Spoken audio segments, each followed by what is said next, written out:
But so, I mean, again, to have some common sense, almost, I don't want to say you're middle of the road. You're middle of the road a little bit on guns, but everything else, it seems like you're pretty far leftist. Is that? I would You're say progressive. so. But You're looking at new solutions instead of going back to anything that the either of the two parties in Georgia has really ever tried out. New solutions. I would think so, and yet so much of me, Carrie Lee, says that, and as an historian, you will know this better than I, so much of this says that, to me, that these are old solutions. I remember my great-grandparents. I had all four of my great-grandparents until I was a sophomore in high school. So on my mother's side, I had all four great-grandparents. Very fortunate in that regard. And I absolutely remember them talking about the Coal Creek Wars in Clinch Mountain and how prison labor became a substitute for slave labor and how it undermined the coal unions and directly affected their ability to feed their families. And I look at the solutions that I think of, and as I'm seeing my progressive colleagues think, and it really looks like this is not new. This is not new. This is very, very old, because some of these battles between money and the poor white the poor white masterless men of Appalachia, it's very much the same. It's the same conflict. This is not new. We didn't get over it. We didn't get past those issues. My mother's people are from Brushy Mountain, Brushy Mountain Penitentiary, which was built specifically to be a source of labor for coal mines in Tennessee. And my mother's people drove coal down off the mountain until the Manhattan Project, and then they got good federal jobs in uranium enrichment, building our nuclear bombs. And so they were union because they were union members, union laborers, because there was no protection for them otherwise. And I think maybe that informs my idea of strong labor unions. Maybe that informs my idea of progressive labor and, smart progressive policy.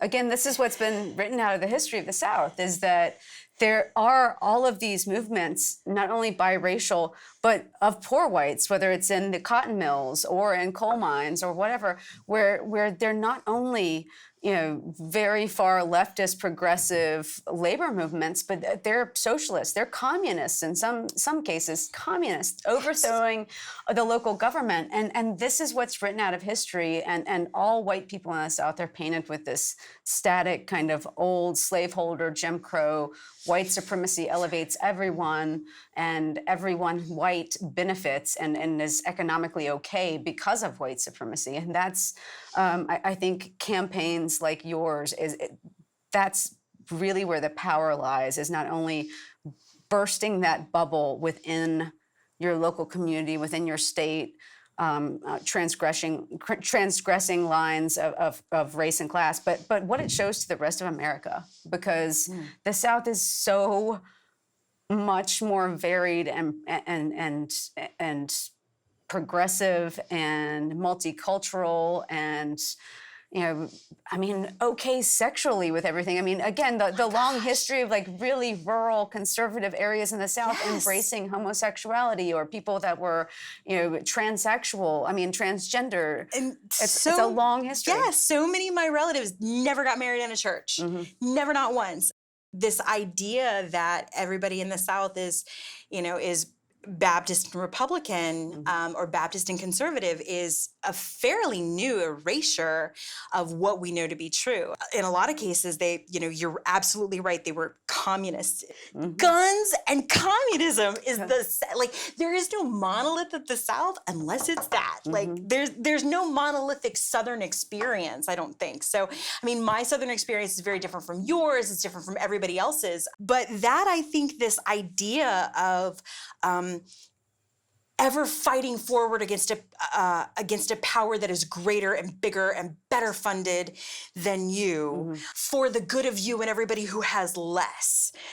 This idea of moving forward for those who will come behind you and those who have less than you is perhaps the closest thing I can think of to a monolithic Southern experience that I'm doing for those who have less. That's how you don't get above your raisin, right? You don't forget about the people who come behind you. You always go back to the home place. Like, you know, I have spent more time in Southern Alabama as an adult than I ever thought I would after having been to college in Boston. But you don't get above your raisin. You don't get past your roots, because that's what it means to be Southern and to get over or do better. You do better not for you, but for everybody who comes behind you. That is the closest thing I can think of to a universal Southern experience.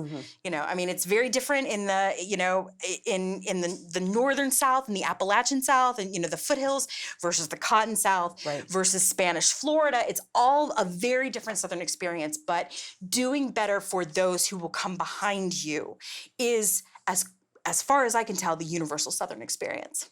And it's really interesting because, like I said, Guy Emerson Mount, I was talking with right before you and this, and he was talking about how we have to conceptualize Black history as being completely entwined with the past, the present, and the future. You cannot conceive of a future without having the past. And as a white Southerner sitting here listening to him, because he's not a Southerner by birth, and as I'm listening to him, I'm like, that's the Southern experience. That's exactly, even the white writers in the South, that is exactly it, that you cannot extricate the past from anything that we're doing now, anything that we have to think of in the future, because not only is that painful, horrible past there for Black Southerners, I mean, white Southerners have to deal with it in a lot of ways psychologically, maybe not economically, maybe not in a power way, but psychologically, we've got to deal with it. And there are two types of white Southerners: people who are dealing with it, have dealt with it, and the people that just completely refuse to. So I have to ask you, as an historian, we saw in a lot of cases in post-World War II Germany, Poland, Austria, we saw some truth and reconciliation efforts of, okay, let's be real here. What just happened, and how do we make sure it doesn't happen again? Like, real talk, what the fuck just happened? What, for you as an historian because I am not an historian, but for you, what does a Southern truth and reconciliation look like? How do we fix this? I think a lot of it is having conversations, having spaces where people can come and express their pain, express the prejudices they grew up with, and how they figured out what was wrong with them, how they figured out what wasn't true, how they figured out what racism was, how it is, how it operates. When I've been giving talks within the last year and a half, and there are older people in the audience in Southern places, that's what I found the most interesting. At the end of the talk, the kind of confessionals that people have with each other. And for so many older white people especially, it's really interesting to see the juxtaposition. They say, I really appreciate younger Black people. I really understand younger Black people. We talk really freely about things. We talk about race. We talk about, you know, what I went through in my generation. And they're like, I don't get that from the older generation. And then what they don't understand is that the older generation literally lived through Jim Crow, literally living with them, you know, and the benefits of Jim Crow. And of course, they're not going to have that conversation just off the bat. Their silence was survival for so many years. Yes. And so I think for white Southerners, I think there is a new willingness and openness to be ready to discuss things and deal with and grapple with the past.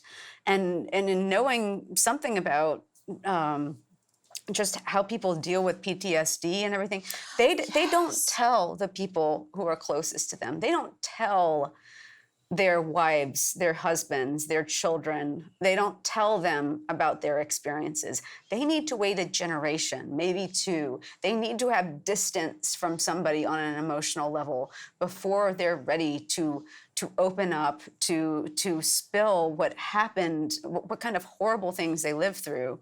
And I think a lot of, like I said, white people, older white people are ready to talk about that, and we can't expect an entire generation of older Black people to be ready for that just yet. But I still think that's where we've got to start. We've got to start having the conversations and the open forums of truth, because that's really, I think, where you start, the white racism breaks down, right? Yeah. That's where you see the humanity in everyone. You really feel people's pain on a level that's not made culturally accessible to a lot of whites, right? Unless you actively seek out to be involved in Black culture, Black music, and Black art, writing, you're not exposed to that. You're not exposed to how to deal with this on any kind of psychic level.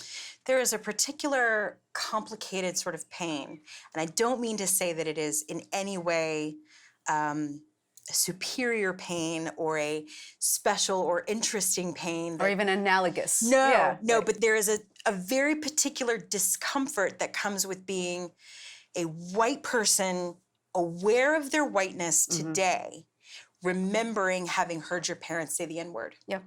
Or your grandparents, people you loved, who you know participated in an objectively harmful system. Right. And people who often classified themselves as not racist. It was a descriptive word. It was an adjective. That's all it was. It bore no weight to them. They would tell you now. But there is a very particular pain in being an adult and recognizing people that you lionized, that you put on a hero pedestal, and recognizing that they did things and they said things around child you absolutely could not abide now. If it happened now as an adult, you would not abide it. Right. From anybody, from a stranger, from a friend, from like, you know. And you've got to reconcile that. And you have to love them, not because of what they were, in spite of what they were, and recognize that they were human the same as you, but they don't get a pass. Because as adults, we all know right from wrong. We all know right from wrong. And my grandparents and my great-grandparents all knew from their own lived experience that the Black people that shared community with them were no better or no worse than them. And yet they maintained a white supremacist power structure. And I don't know what I would say to my dead grandparents if they were alive right now. It probably wouldn't be pretty. I feel like I'm fortunate in a way that I don't deserve, that I don't have to have that conversation. But that's a hard conversation that all white people have to have. People you loved did terrible things every day in small ways, and you were there for it. And you saw it, and it was part of your raising. I'm really about the same age as you, and I think so many of us, of our generation, the kind of on the cusp of millennials, Generation X, so many of us grew up with parents who insisted that they were not racist. But God damn it, the first time you had a crush on a Black boy. You'll never get another white boy. You'll never have another white boyfriend. That's the minute you'll be that ruined. So many of my white female friends realized the core of the racism of their families. Listen, I've had 2 really heated arguments with my mother, like really heated. And as I've told you before, my mother is an elected Democrat. She made me the progressive that I am. You know, I've eclipsed her and much further than she is in some ways. 2 worst fights my mother and I have ever had are, the first one is over the designated hitter. National League versus American League rules of play. And we can't even agree to disagree about that. We don't talk baseball all baseball season. That's the fight where she told me, I don't love you anymore. You're not my daughter. Get out of my house. I didn't raise you like this. So that's a bad fight.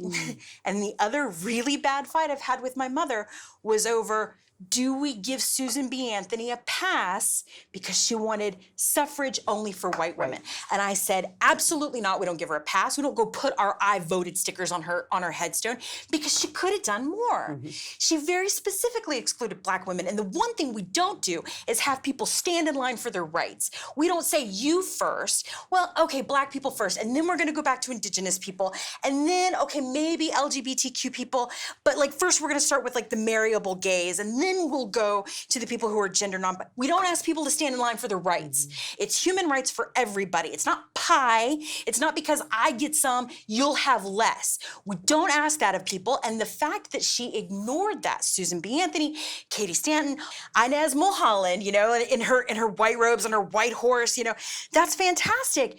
Bitch, you missed some folks. Go back, because you could have taken them with you and you didn't. You had privilege to use and you didn't. And I feel like holding them accountable in memory does them no disservice. It gives us room to recognize where growth is. If you hold them up as the best there ever was, oh, they're the suffragettes and like they're the strongest, bravest women among us, then then what is there for us to aspire to? No, they missed some spots. So, bad fight with my mom in a car. We couldn't get away. But over a transformative issue. Yes. So thank you so much, Angela Mayfield, for being here with me today on Meritocracy. Thank you guys for hit having me. subscribe, and I'm going to post a link so that you can donate to Angela's campaign for Georgia House District 67. 67, West Georgia, Douglas County, Paulding County represent. Is the most beautiful part of West Georgia. You can hit me up on Twitter at PinkRocktopus, and if you're ever out in West Georgia, I'll be more than happy to show you why it's so beautiful and why I love it there. She's also an amazing artist, and just, again, check her Twitter feed for just some saltiness, right? Very salty. I'm very salty. There's a lot of cusses, so it's not always. But then again, We're of like, like you mind. know, what is the bar? So yeah, I do a little watercolor here and there. Before I decided to run for office, I was just, you know, as a happy West Georgia housewife, growing hybrid tea roses and doing my watercolors. So very.